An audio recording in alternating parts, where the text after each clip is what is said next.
दुर्वाची सकाळी सकाळी कॅमेऱ्यासमोर नोकरी चालू होते. आज नाश्त्याला बनवले होते गरम गरम पोहे आणि इकडे दुर्वाही माझ्यासोबत नाश्ता करायला बसली होती.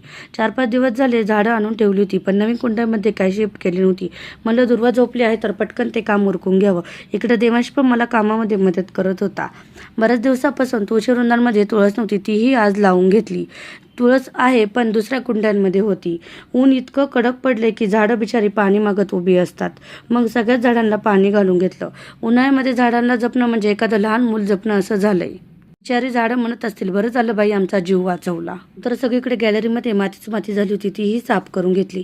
शिवरात्रीचा साबुदाणा उरला होता, मग त्याचीच खिचडी बनवली होती. इकडे दुर्वाही माझ्यासोबत खात होती. आज यात्रेचा शेवटचा दिवस होता, त्यामुळे दुर्वाला आईकडे सोडून आम्ही गेलो यात्रेमध्ये. आपल्याकडे कितीही महागडे दागिने असले तरी यात्रेतली शॉपिंग करायची काही मज्जाच वेगळी असते नाही का. देवाशने घेतली बबलगन. येताना पुढे आल्यावर मला दिसल्या कापडी पिशव्या. मग थोडं चॉईस करून एक घेतलीच.